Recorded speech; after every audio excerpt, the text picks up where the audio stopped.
마음으로 들어주시고 다시 일어날 새 힘을 허락하여 주시옵소서.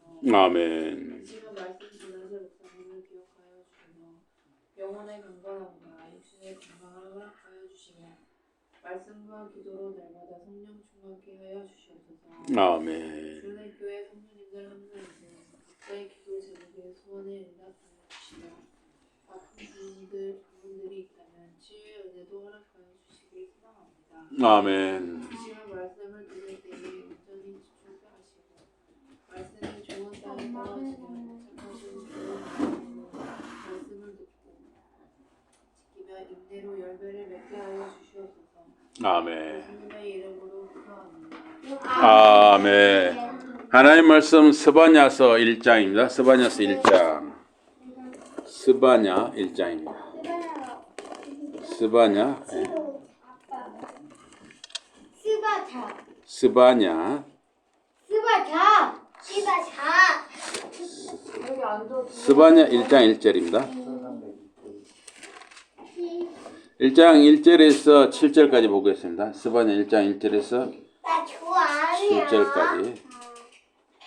스바냐 1장 1절에서 7절입니다. 아몬의 아들 유다왕 요시야의 시대에 스바냐에게 임한 여호와의 말씀이라. 스바냐는 히스기야의 현손이요 아마랴의 증손이요 그달의 손자요 구시의 아들이었더라. 2절 읽으십시오. 시작. 여호와께서 이르시되 내가 땅 위에서 모든 것을 진멸하리라. 내가 사람과 짐승을 진멸하고 공중의 새와 바다의 고기와 거치게 하는 것과 악인들을 아울러 진멸할 것이라. 내가 사람을 땅 위에서 멸절하리라. 나 여호와의 말이니라. 4절 읽으십시오. 시작.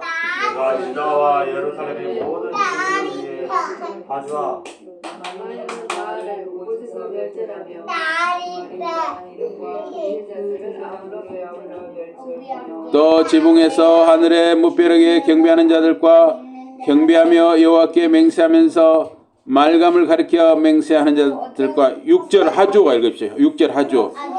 예, 하조. 여호와를 배반하고 따르지 아니한 자들과 여호와를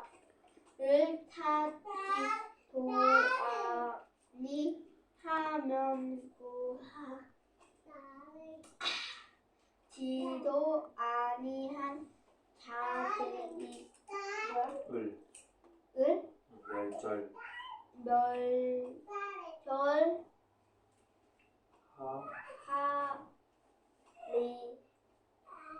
네, 잘했습니다. 7절 다 같이 봉독합니다. 시작. 주 여호와 앞에서 잠잠할지어다. 이는 여호와의 날이 가까웠으므로 여호와께서 희생을 준비하고 그가 정할 자들을 구별하셨음이니라. 아멘. 오늘 말씀 제목은 주님 앞에 침묵하라 입니다. 주님 앞에 침묵하라. 선지자 스바냐는 유다 사회에서 상당한 사회적인 이 신분을 가진 사람이었습니다. 그는 왕가 가문의 사람이었습니다. 이 예언서 스바냐는 저자의 조상을 진술함으로 시작합니다. 히브리 선지 전통에서 드문 경우입니다. 스바냐는 주전 715년에서 680년까지 다스린 유명한 왕 히스기야의 4대 손입니다. 이 진술 외에 스바냐의 배경을 알 수는 없습니다. 선지자 미가는 유다 보통 사람들 문제를 주의 깊게 동정적으로 다뤘습니다. 그런데 반면에 이 스바냐는 궁정사회와 당대 정치 문제를 더 친숙하게 언급했습니다. 스바냐는 이사야와 아모스 같은 주전 8세기 선지자들 기록을 익숙하게 저해했을 것입니다. 스바냐는 또한 젊은 예레미야의 사역을 알았을 수 있습니다. 그래서 그들 선지자들 발언, 이사야나 아모스나 예레미야 선지자들의 발언을 참고해서 자기 저술에 반영했을 것입니다. 그래서 스바냐 연대를 살펴보고자 합니다. 1장 1절에 보면 스바냐는 요시야 왕 통치기에 예언했습니다. 스바냐. 예, 이 스바냐. 예레미야, 나훔, 하박국과 당대에 활동했습니다. 같은 시대에 활동했다는 것이죠. 그의 예언은 스바냐의 예언은 요시야 통치 초기에 있었습니다. 스바냐는 요시야 왕이 개혁을 시작하기 전 활동했습니다. 므낫세와 아몬 통치기 받았던 영향력이 아직 남아 있었습니다. 이 므낫세나 아몬은 굉장히 악한 왕들이었습니다. 배교하고 우상을 섬기고 왕이 나서서 굉장히 나라가 엉망이 되었죠. 주전 627년에 아수르 왕 아수르바니팔이 죽기 전 활동을 했는데, 아수르는 여전히 강력한 나라였지만 다른 신흥 세력, 즉 바벨론 등에 의해서 위협받고 있었습니다. 이 스바냐 배경을 보면은 예레미야, 나훔 선지자가 스바냐 당대 활동한 것으로 보입니다. 그 나훔서 배경을 참조하면은 수도 니누에로 대표되는 그 아시리아 또는 아수르라고 하는 나라는 나훔 그 활동기에 이 사마리아는 북이스라엘이죠. 북이스라엘 수도죠. 사마리아를 먼저 멸망을 시킨 때였습니다. 북이스라엘은 나라가 망하고 다 포로로 잡혀갔습니다. 그래서 왕족이나 귀족, 유력자들이 우선적으로 잡혀갔습니다. 그래서 이제 북이스라엘이 망하니까 남유다가 이제 그 다음 차례잖아요. 남유다도 굉장히 현실적으로 위험한 상황이 되었습니다. 근데 이 아수르 사람들은 굉장히 잔혹했습니다. 아수르의 역대 왕들은 비정복민들에 대해서 아주 가학적인 징벌을 가했어요. 또 그걸 거의 즐겼습니다. 아주 잔혹한 왕들이었어요. 그래서 아수르의 역대 왕들은 충격적으로 아주 흉포하게 전쟁을 수행했습니다. 그래서 정복을 하면, 어떤 나라를 정복을 하면 그 인구를 다 옮겨가는 거예요. 그 제국, 아수르 제국의 다른 지역으로 다 옮겨가서 비정복민들을 이주시키고 또 이렇게 혼혈 정책을 쓰는 거예요. 그래서 아예 나라도 없어지고 민족도 없어지게 만드는 거예요. 피가 섞이게 만드는 거예요. 정복당한 도시들의 지도자들은 고문을 당하고 처참하게 사지, 팔, 양쪽 팔, 양 다리, 신체를 훼손해서 죽였습니다. 그냥 죽여도 무서운 것인데 이 신체를 다 훼손해서 죽이는 거 굉장히 끔찍한 일이죠. 그래서 아수르, 이 아시리아는 이웃 나라들에게 아주 무서운 공포 그 자체였습니다. 주전 약 700년에 사네르 왕은 니느웨를 아시리아, 이 아수르 제국 수도로 만들었습니다. 주전 612년 멸망당할 때까지 니느웨는 아수르, 이 아시리아 제국 수도였습니다. 그래서 요나가 하나님의 부르심을 받아서 이 니느웨에 가서 멸망을 예언했습니다. 그러나 왕과 백성이 요나의 선포를 듣고 그 당시는 회개를 했어요. 그래서 하나님께서 일시적으로 그 멸망을 이렇게 멈추셨습니다. 그러나 그 후로 또 이 아수르, 니느웨 사람들은 극도로 악을 저지르고 잔혹함과 교만이 가득했습니다. 그 포악함, 그 광포함이 아수르 제국 마지막 통치자 아수르바니팔이 다스릴 때 아주 극에 달했습니다. 아수르바니팔이 죽고 아수르의 영향력과 권력이 주전 612년까지 급속히 기울어서 니느웨는 결국 멸망당했습니다. 그래서 이 스바냐가 활동하던 시기들은 정치적으로 아수르의 이 세계 권력이 이제 쇠퇴하고 바벨론으로 권력이 넘어가는 시기였습니다. 그래서 니느웨가 이제 유다를 장악하는 힘이 약해지고 이제 아수르의 힘이 약해지니까 약 50년 동안 유다가 상대적으로 독립적인 주권을 행사할 수가 있었습니다. 그래서 요시야 왕이 애굽과 니느웨의 싸움에 끼어들어서 애굽 왕 네고 또는 느고라고 하는데 네고에 맞서다가 죽임을 당했습니다. 그래서 참 요시야 왕이 30대에 죽임 당한 건 참 안타깝고 또 요시야 왕이 추진하던 종교 개혁도 이렇게 이제 좌절되었습니다. 중단되었어요. 그래서 참 요시야 왕이 그렇게 갑작스럽게 죽은 건 굉장히 안타깝고 그래서 요시야 왕이 균형 외교 또는 등거리 외교를 통해서 중립을 지키고 전쟁에 나서지 않았다면 어땠을까 그런 생각도 듭니다. 현재 우리 대한민국 상황도 미국은 자꾸 우리 대한민국을 일본, 미국과 한 편을 먹자 자꾸 그러죠. 그런데 예를 들면 뭐 우리나라에 그렇게 미사일을 배치했을 때 그 뭡니까 사드 이렇게 미사일을 미국에서 배치하고 했을 때 굉장히 중국이 우리나라에 보복을 했어요. 경제적으로 관광객을 보내지 않는다는 여러 가지 방법으로 보복을 했는데 그때 사실은 미국이 우리나라에 대해서 아무런 보호 조치를 안 했습니다. 그렇기 때문에 우리나라가 어느 한편에 서기보다는 좀 중간 입장에서 등거리 외교, 균형 외교를 하면 좋겠다 하는 저는 그렇게 생각합니다. 그런데 이제 이게 외교와 정치는 경제와 딱 맞물려 있기 때문에 참 이 어느 한편에 서기도 어렵고 또 중간을 지키기도 어려워. 왜냐하면 자꾸 경제를 가지고 보복을 하기 때문에 참 어려운 문제입니다. 어쨌든 이 요시야 왕 때 요시야가 이렇게 애굽에 맞서서 전쟁에 나갔다가 갑자기 죽은 거 굉장히 안타까운 일이죠.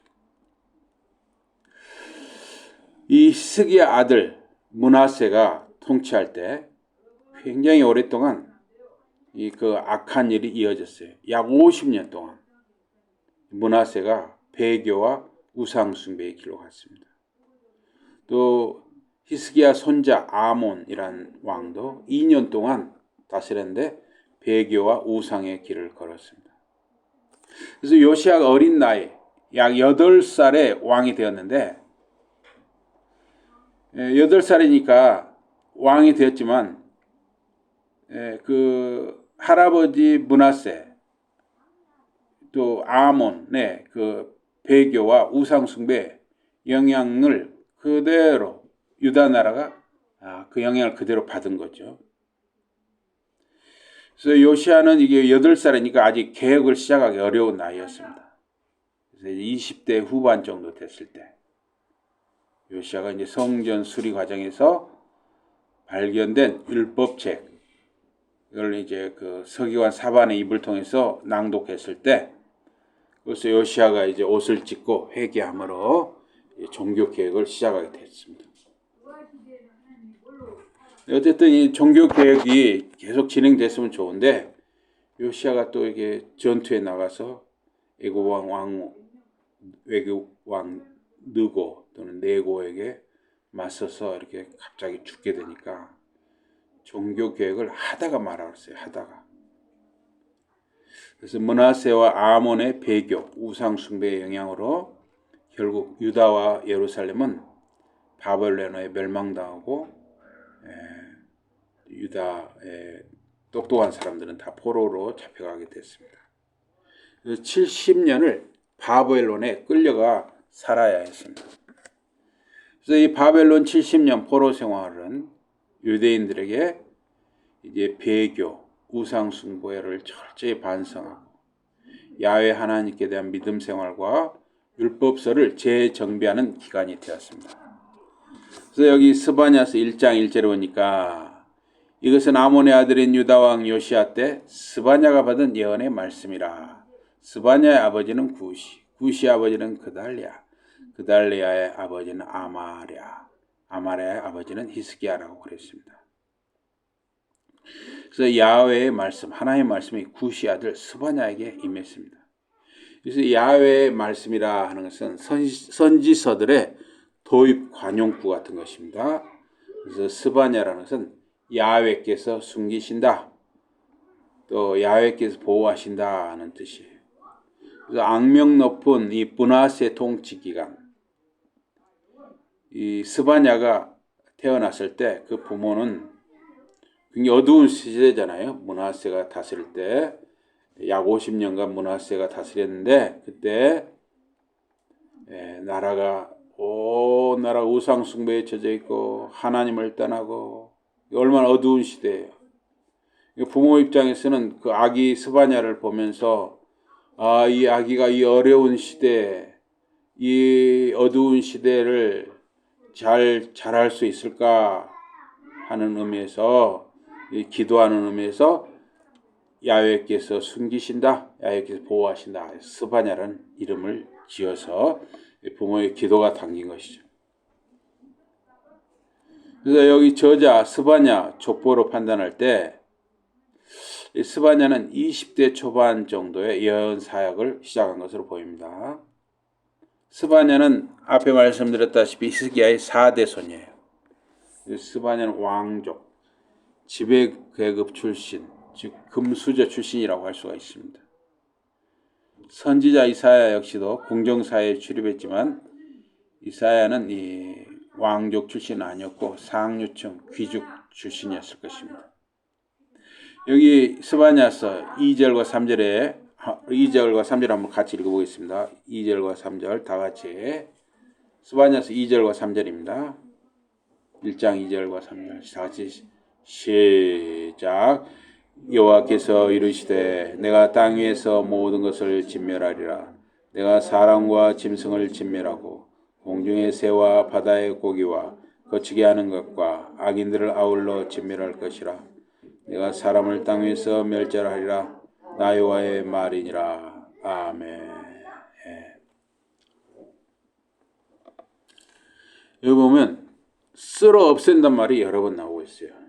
이게 진멸한다로 돼 있죠. 여기 2절 3절 진멸한다, 진멸하고 진멸할 것이라, 멸절하리니, 또 밑에도 멸절한다. 5번, 6번 정도 나옵니다. 멸절한단 말이 쓸어 없앤단 말이거든요.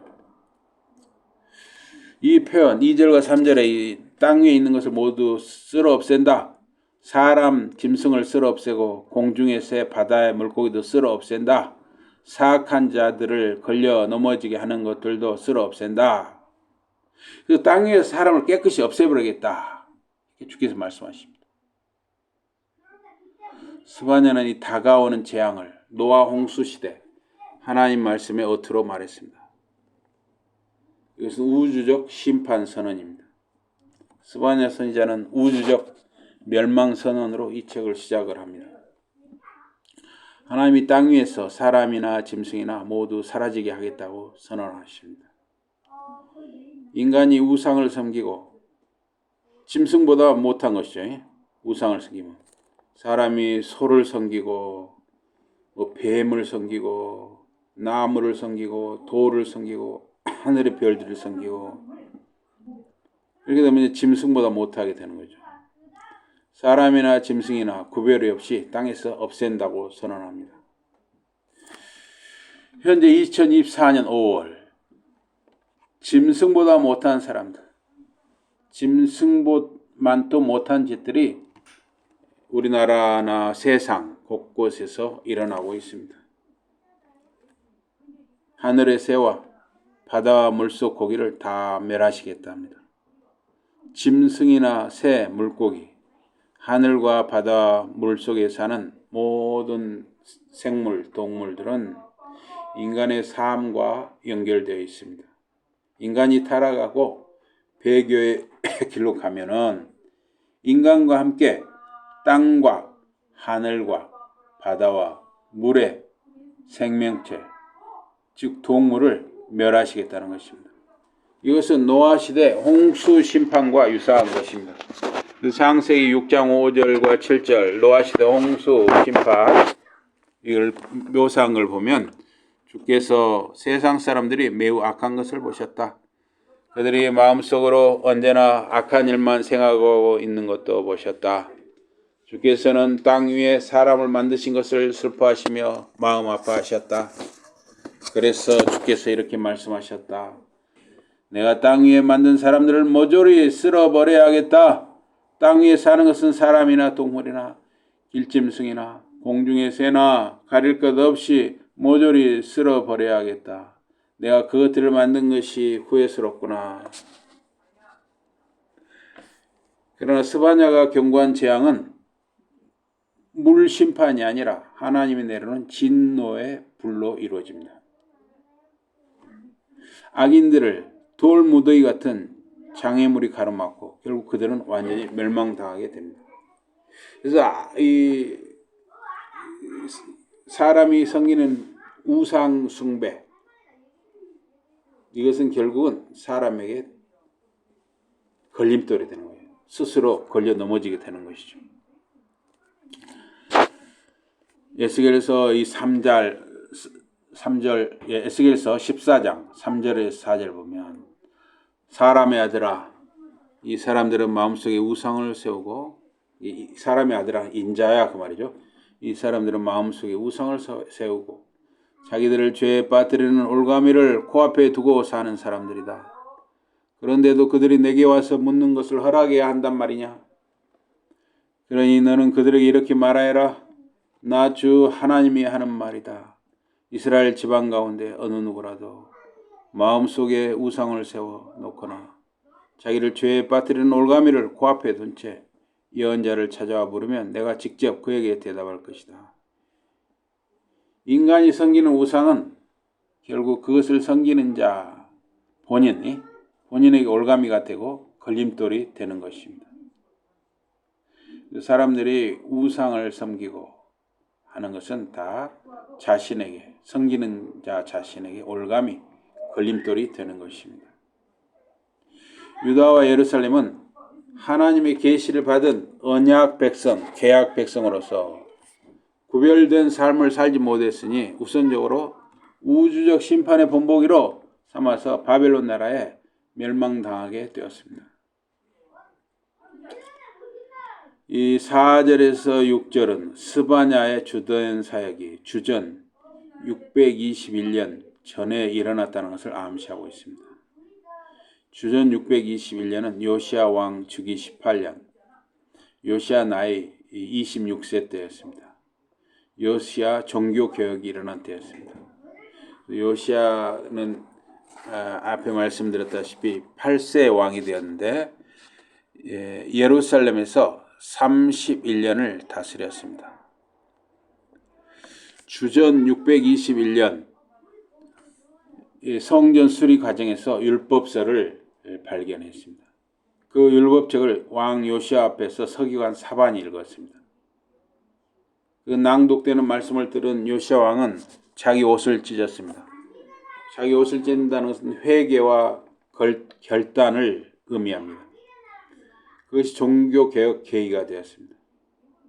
그래서 이 부흥이라고 하는 것은 말씀을 듣거나 읽고 회개하고 결단함으로 시작됩니다. 스바냐가 4절에서 6절에 지적한 학습은 요시야 종교개혁 때 폐지가 되었습니다. 그러니까 이 4절과 6절로 봐서 스바냐는 요시야 종교개혁이 시작되기 이전에 활동한 선지자다 이렇게 보는 것이죠. 우리 4절과 6절 한번 같이 읽어보겠습니다. 4절과 6절 다 같이 시작. 내가 유다와 예루살렘의 모든 주민들 위에 손을 펴서 남아있는 바알을 그곳에서 멸절하며 그마림이란 이름과 및 그 제사장들을 아울러 멸절하며 또 지붕에서 하늘의 무별에게 경배하는 자들과 경배하며 여호와께 맹세하면서 말감을 가리켜 맹세하는 자들과 여호와를 배반하고 따르지 아니하는 자들과 여호와를 찾지도 아니하며 구하지도 아니한 자들을 멸절하리라. 그러니까 여기 보면 그대로 바알 숭배, 또 지붕에 올라가서 별들을 섬기는 거, 또 금하림 제사장, 이런 사람들이 그대로 활동하던 시기니까 요시야 종교개혁 이전에 스바냐가 활동했다, 이렇게 보는 것이죠. 이 금하림이란 말이 나오죠. 금하림. 금하림은 뭐냐면 이스라엘의, 이 유다의 혼합 종교가 들어온 아주 대표적인 것이 바로 이 금하림입니다. 금하림은 제사장인데 하나님을 위한 제사장이면서 우상을 위한 제사장이에요. 그러니까 이건 완전 혼합 종교가 되어버린 것이죠. 유다가. 하나님의 계약 백성, 택한 백성 유다가 제사장이란 자가, 금하림이란 제사장이란 자가 하나님을 위해서도 예배하는 제사장, 우상을 위해서도 예배하는 제사장. 이 말이 안 되는 것이죠. 얼마나 이 유다가 타락해서 멸망당할 수밖에 없었는가를 상징적으로 말하는 게 바로 그 말입니다.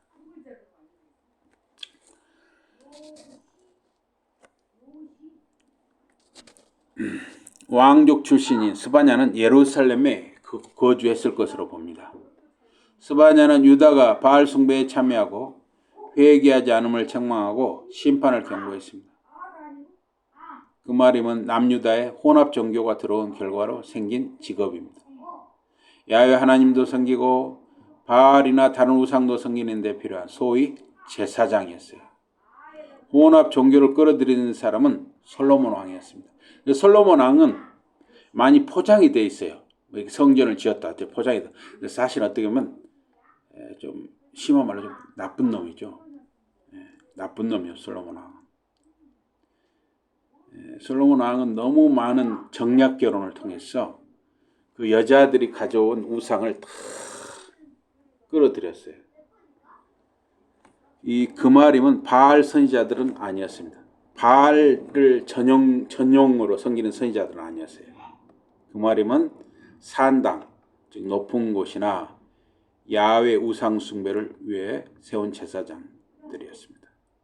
이 금하림은 야훼 하나님도 섬기고 우상도 섬기는 참으로 이상한 혼합 종교의 제사장이었습니다.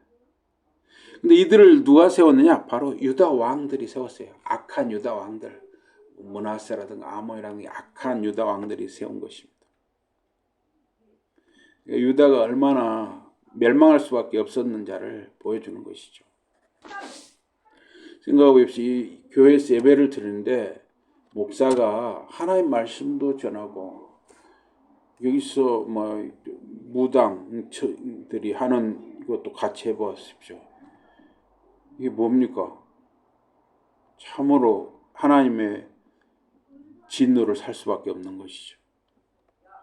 열왕기하 23장 5절에 보면 그는 또 유다의 왕들이 유다의 성읍들과 예루살렘 둘레에 있는 산당에서, 산당이라는 높은 곳이라는 것이죠. High places, 산당에서 분향하려고 뽑아 세운 우상을 섬기는 제사장들을 내쫓았다. 그들은 바알, 해와 달, 하늘의 별자리들과 별들에게 분향하는 자들이었다. 이거 이제 그는 요시야 왕인데 요시야 왕이 종교개혁을 통해서 우상 섬기는 제사장들을 내쫓았다는 것입니다. 그래서 여기 우상 섬기는 제사장들이 누구냐? 바로 그 말임이죠. 하나님도 섬기고 우상도 섬기는 이상한 혼합 제사장이었어요. 그래서 이 바알이라고 하는 것은 주인이라는 뜻입니다. 바알을 섬겼는데 가나안 족속이나 페니키아 족속이 섬긴 신이었습니다. 또 이걸 다곤의 아들, 또 엘의 아들 등으로도 다양하게 알려져 있습니다. 또 아람, 즉 시리아에서는 하닷, 바벨론에서는 아닷이라고 했습니다. 그래서 바알이 여인이나 짐승 자궁에 다산을 부여해 준다고 믿었어요. 바알 숭배자들은. 또 땅에 비를 내려 생명을 준다고 믿었습니다. 사실 생사화복을 주장하시고 이끄시는 분은 야훼 하나님이시죠. 그들은 하나님을 알지 못했습니다. 그래서 바알을 황소상으로 표현했어요. 다산과 힘의 인기 있는 상징이 바로 이 황소, 숫소상이었습니다. 그래서 열왕기상 12장 28절에 30절에 보면 그리하여 여로보암 왕은 신하들의 의견을 들은 다음 금송아지 2개를 만들었다. 그리고 백성들에게 말하였다. 너희가 예배를 드리러 예루살렘까지 올라가는 것은 너무 힘든 일이다. 오 이스라엘아, 너희를 이집트에서 데리고 나오신 너희의 신이 여기에 계신다. 그는 금송아지 하나는 베델에 두고 다른 하나는 단에 두었다. 그러나 이것이 죄가 되었다. 이스라엘 백성은 베델과 단에 가서 그곳에 있는 금송아지들을 예배하였다. 출애굽했던 이스라엘 백성이 시내산 아래 광야에서 만든 우상도 금송아지였습니다. 이 금송아지가 사실은 바알의 상징이었다는 것입니다.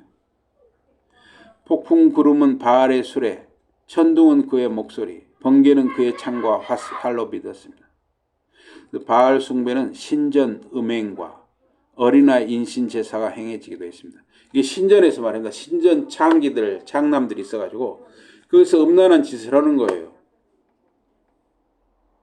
그래야 바알이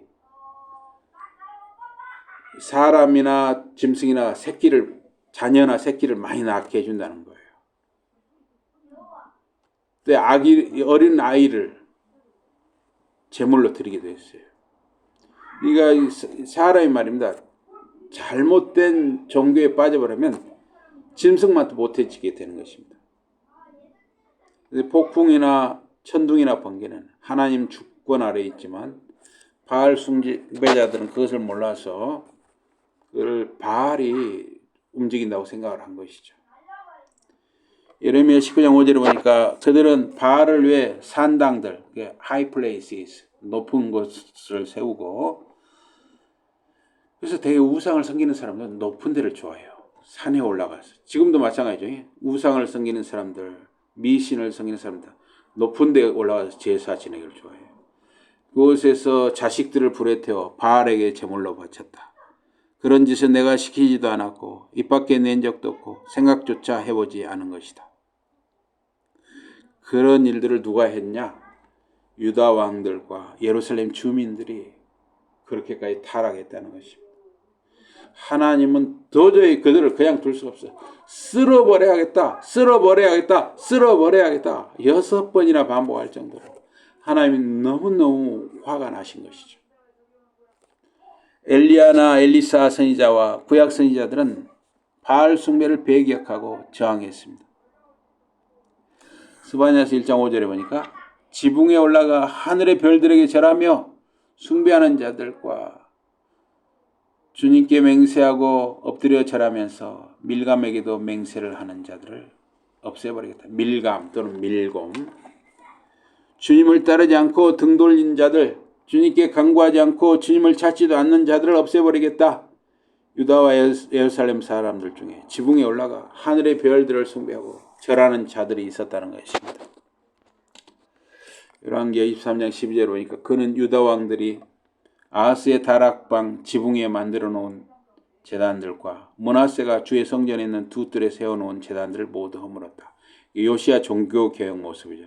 그는 그것들을 그곳에서 끌어내어 산산조각 낸 다음 그 조각들을 기드론 골짜기에 던져버렸다. 근데 요시야 종교개혁은 너무 늦었어요. 또 기간이 너무 짧았습니다. 참 안타깝죠. 여호수아 왕 이전의 왕들이 지붕 위에서 하늘의 별들을 섬겼습니다. 예레미야 19장 13절에 보니까 예루살렘의 집들과 유다 왕들의 집들도 이곳 도배처럼 더럽혀질 것이다. 그들이 지붕에 올라가 별들에게 향을 바치고 숭배하며 다른 신들에게 술을 부어 바치던 모든 집들이 다 그렇게 될 것이다. 해와 달과 별들을 섬기는 것이 유다의 흔한 일이었습니다. 도벳은 유다 왕 요시야 종교개혁 때 이제 이교 제사를 지내지 못하도록 더럽힌 곳이었습니다. 그런데 요시야 왕이 죽으니까 다시 우상 숭배가 일어났던 것이죠. 스바냐 선지자는 유다와 예루살렘에서 우상을 섬긴 자들을 없애버리겠다고 심판을 선언했습니다. 우리 7절 한번 가지고 보겠습니다. 7절입니다. 7절 다 같이 시작. 주 여호와 앞에서 잠잠할지어다. 이는 여호와의 날이 가까웠으므로 여호와께서 희생을 준비하고 그가 청할 자들을 구별하셨음이니라.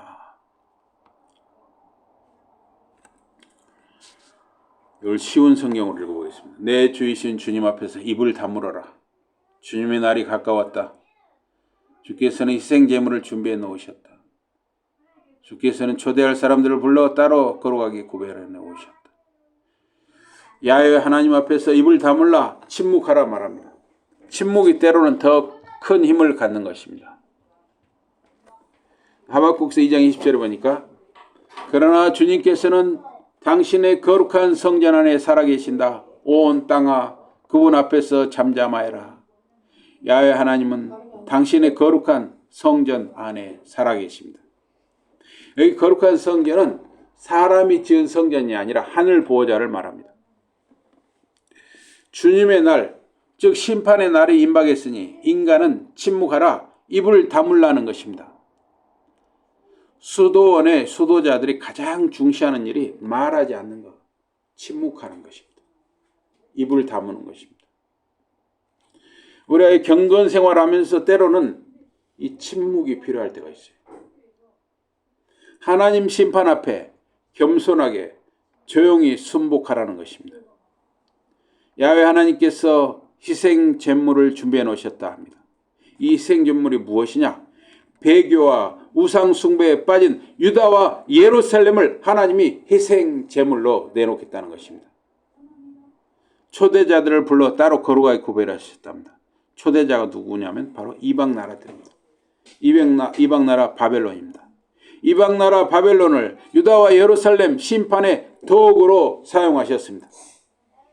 오늘 대한민국 교회 안에 신자들 중에 주일 예배도 드리고 또 평일에는 점쟁이 집에도 가는 이들이 있다면 그들은 혼합 종교에 빠진 것입니다. 신자들 중에 하나님과 돈을 겸하여 섬기면 혼합주의에 빠진 것입니다. 물론 우리 신자들은 경제활동을 해야 됩니다. 가능하면 정당한 방법으로, 합법적인 방법으로 이 재물을 늘려가는 것 선한 일입니다. 그런데 그 돈 때문에 하나님이 후순위로 밀리면 안 된다는 것이죠. 돈을 하나님처럼 섬기면 그것은 굉장히 위험한 것이라는 것입니다. 하나님과 돈을 겸하여 섬기면 바로 혼합주의 우상이 되는 것입니다. 정당한 경제활동은 얼마든지 해야죠. 돈, 재미, 쾌락, 명예, 권력, 지식 등 하나님보다 더 사랑하거나 우선순위에 둔 무엇이 있는지 살펴야 합니다. 이 위험한 유혹과 배교의 세상을 이기는 힘은 말씀과 기도입니다. 그래서 우리 손자들이 이렇게 커가고 있는데 참 항상 기도 제목이에요. 보고 듣는 게 너무 많은데 보고 듣는 게 너무 많은 건 뭐 어쩔 수 없는데 위험한 게 너무 많아요. 지금은 이 출연자들, TV라든가 인터넷의 출연자들이 말입니다. 돈을 받고 출연해서 말을 뭔가 발언을 하는데 도저히 옛날에는 공개적으로 입에 담을 수 없는 말들을 돈을 받고 막 떠든단 말이에요. 위험하죠. 근데 우리 아이들이 그걸 이렇게 접하면서 이렇게 오염될까봐 너무 그런 것이 걱정이 돼요. 그렇다고 해서 그걸 다 전혀 못 보게 할 수도 없잖아요. 네. 게임도 물론 좋은 게임들이 있어요. 근데 요새는 이 학생들까지입니다. 중학생들까지도, 초등학생까지도 도박 게임, 또 중학생, 고등학생까지도 마약, 술, 얼마나 참 무서운 세상이 됐는가 모르겠어요. 우리에게 다른 해결책은 없습니다. 오직 이 악한 세상을 이기는 힘은 말씀과 기도인 것입니다. 그래서 엄마, 아빠, 할머니, 할아버지가 먼저 이 말씀과 기도에 힘써야 합니다. 말씀과 기도에 힘쓰며 성부, 성자, 성령의 은혜와 인도를 받는 저와 여러분과 자녀들과 자손들의 삶이 되기를 주님의 이름으로 기원합니다. 아멘. 우리 기도하겠습니다. 하나님 아버지, 참으로 위험한 시대, 악한 시대에 저희들이 살고 있습니다. 하나님께서 저희들을 더욱 붙들어 주시고 저희들이 참으로 더욱더 말씀의 그 은혜, 그 깊고 깊은 그 말씀의 은혜 속으로 저희들이 들어가게 해주시고 기도의 은혜와 능력 속으로 저희들이 들어가게 해 주시옵소서. 성부, 성자, 성령 하나님께서 저희들을 붙드시고 주장하여 주시옵소서. 예수 이름으로 감사 기도드리옵나이다. 아멘.